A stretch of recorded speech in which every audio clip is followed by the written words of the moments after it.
Welcome back, gang, for the first time and hopefully many more to come. Don't forget to subscribe to the YouTube channel and click on the notifications right here, this little bell, so you can get those emails every time we go live. Peace. Topic number 2. Do say. Doomsday, translate that. El segundo tópico de la noche es Lucas Matthysse. He know it ain't no such thing as tópico. Tópico. You know, I had to get it in there. I had to try. Okay. There's no such a word as tópico, but there is a word as tema. El próximo tema. El próximo tema. Estamos hablando de Lucas Matthysse y en su batalla contra Tewa Kiram en el HBO. Alexander, más ¿cuánta gente lo estaban violando? No violando.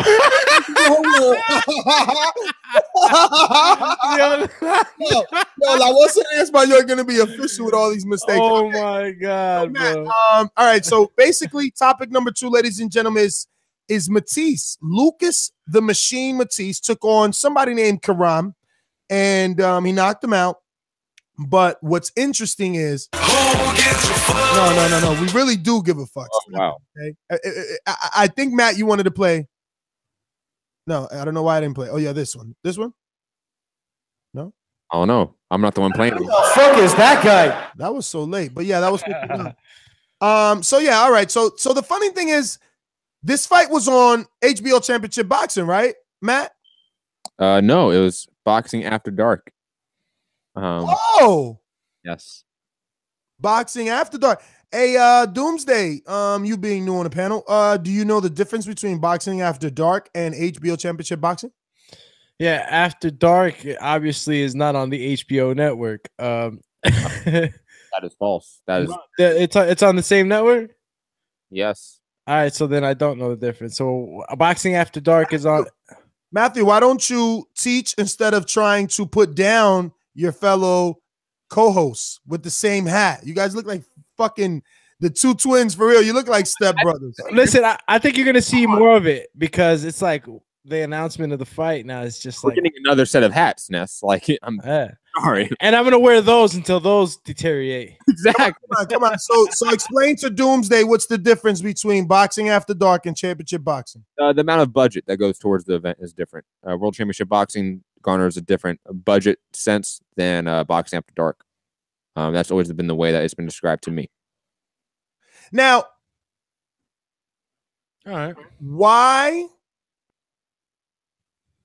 Okay, no. I guess the right next question for both of you is, does it matter? Or actually, what is the positive upside to being on HBO Championship Boxing versus HBO Boxing After Dark, Matthysse? The advantages of being on World Championship Boxing is that because of the greater budget for the event, the promos are better, the push is better because there's more money in the event than it is Boxing After Dark. And usually Boxing After Dark is regulated for prospects. It's the show box, the next generation, so to speak. Okay. So usually reserved to that. Though as of late, HBO has been using that to put on championship fights, world championship fights, on the cheap.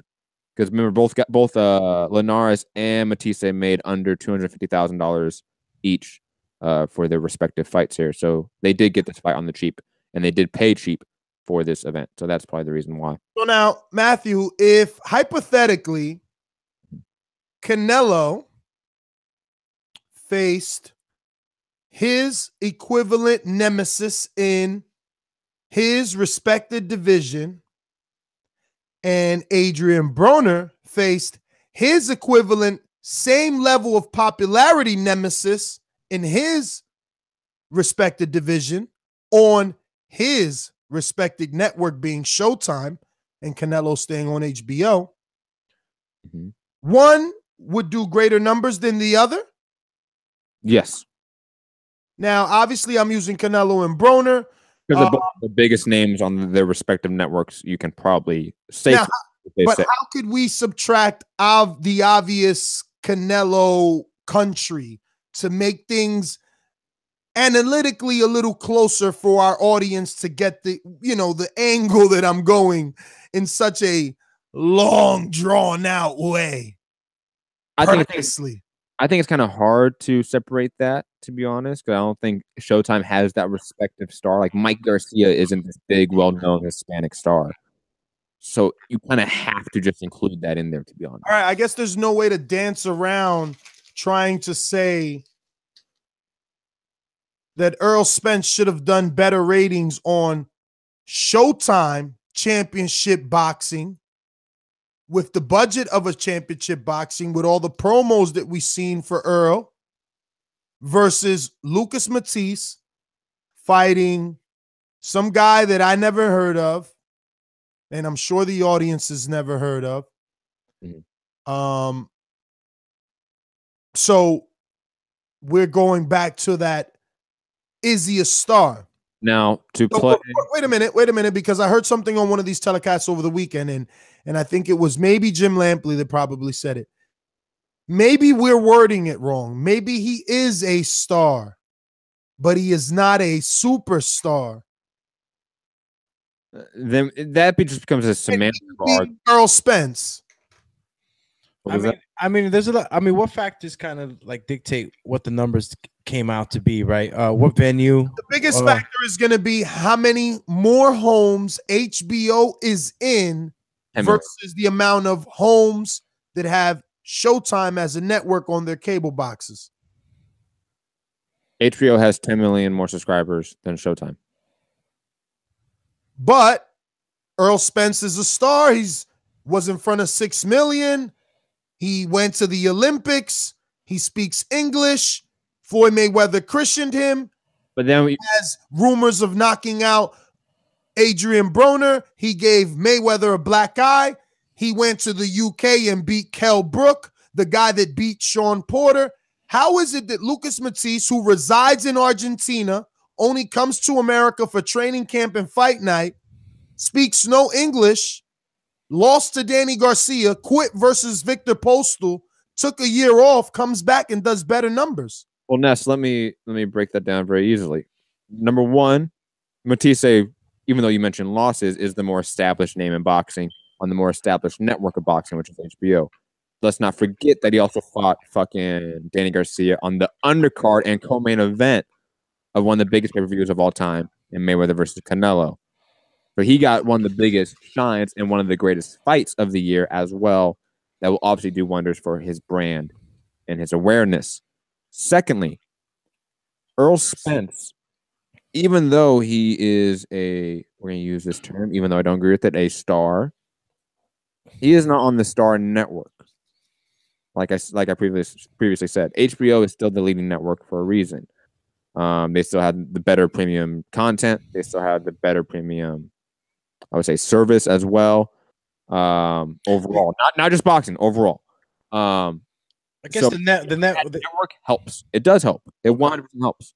So even though Errol Spence is a star in some people's mind, he is a relatively new name, not established. Whose biggest win is a guy that the U.S. public does not know, because Kell Brook is not known in the U.S. just because he's a UK star. So yeah, it's different. It's different. Real quick, Matt. Didn't Errol do great numbers when he fought Bundu at the yes, Leonard Bundu at the New York, right? If I'm not mistaken, that's where he fought him. Yes, I think it was like Long Island. Long Island, and he did great numbers there. How are those numbers in comparison to the numbers he just recently did? It's fighting on a different network. I mean, NBC is in 200 million homes. Showtime's in 20 million.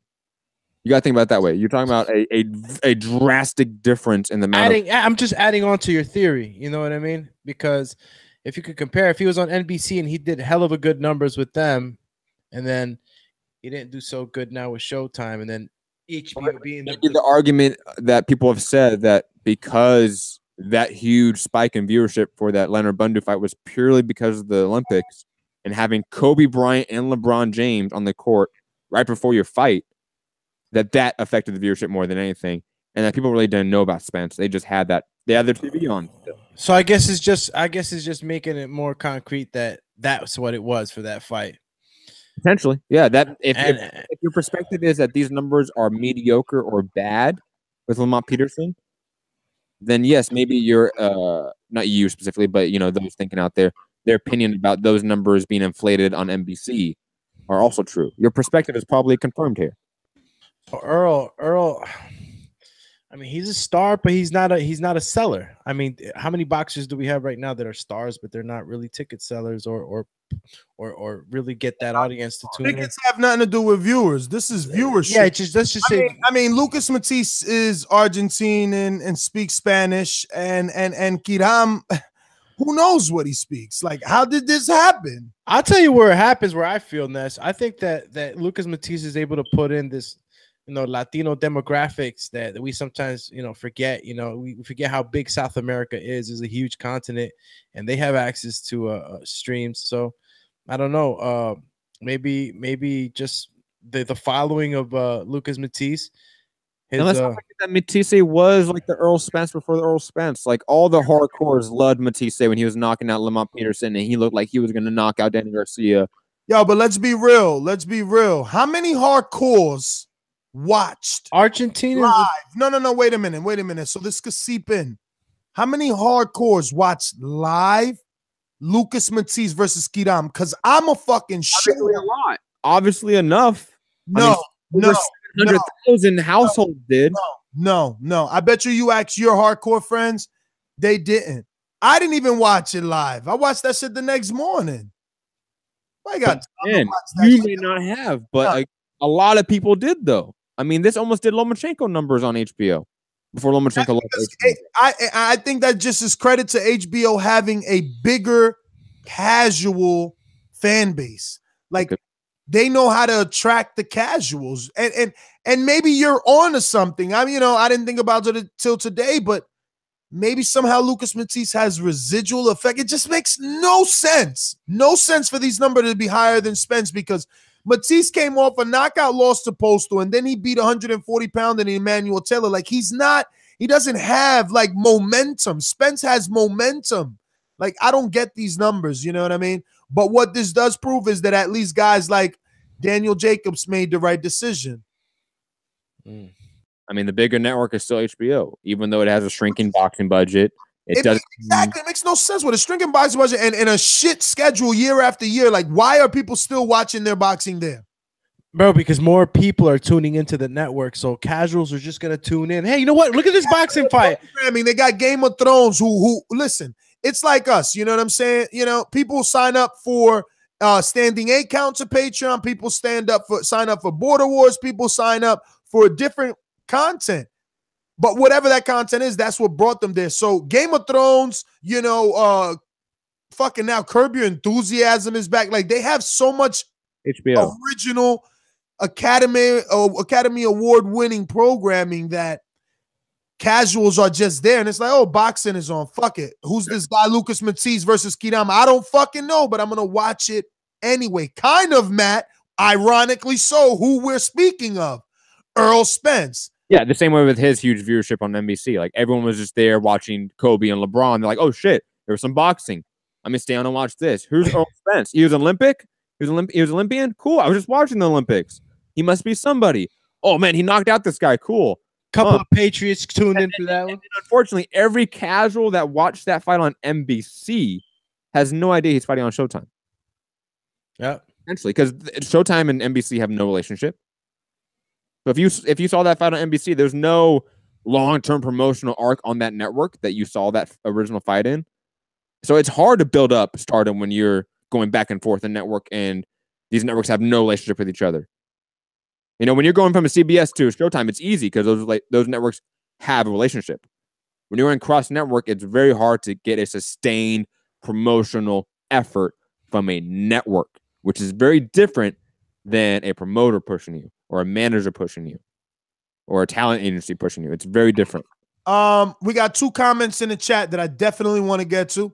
Shout out to Suleiman, the scholar. Lucas is mad popular. And he is Latino. So he's saying the numbers are justified in his opinion. Second comment comes from Black Latin. I think it's Cruz, maybe. because he has it like CR or maybe Caesar. Yeah, Caesar, right? CZR, maybe Black Latin Caesar. Yeah, Black Latin Caesar sounds right. He says, and this is totally off topic, but fuck it. If Bud was with Al Heyman, he would be the biggest star in boxing. He deserves it. I know it's off topic, man, but I kind of want to talk about it. Like, That's not true. Would it make a difference? No. Why? I know. I don't know why. Black Latin Caesar, please in the chat or call in. I know. Call in. Only chatter chat. 1-569-569-5241 or on Skype, add Nestor Gibbs. You have to add him if you want to be on the Skype call and Skype in completely free if you're international. Please tell us why, because I don't think so. I mean, first off, Al Heyman and PBC doesn't really have a huge network backing them. Showtime is not a huge network. They're a premium network. They have a lot of money in a sense, but they're not a big network. You know, so I don't see that. I don't see PBC having a dynamic, voiceful promoter at the helm promoting these fighters. There's a lot of things they don't check off for a fighter to say, hey, okay, they can make me a star. Matt, what banner was the Lucas Matthysse and Kiram fight under? Golden Boy. Golden Boy. Okay, so I mean, is Golden Boy doing that much of a better job in promoting these fights that maybe had an effect? Like they're on the bigger network. That's what we're trying. And this way, at least Oscar De La Hoya has his own podcast he started that he goes on and he drops quotables. You don't see Al Heyman doing that. You know, you may see Lou DiBella doing that, but not really. Yeah, You pay me. Al's like the Wizard of Oz. You know what I mean? Just pulling the levers behind the curtain. There's a benefit to that. Yes! Yes! But there's also some negatives. Yo, that soundbite's way too long. Yo, just when I think it's gonna stop, it just hits me again. Yes. There's some negatives to having that you know, the Wizard of Oz behind the curtain. You know, there is some negatives to that. There's a reason the UFC did very well with Dana White for so long. There's a reason why.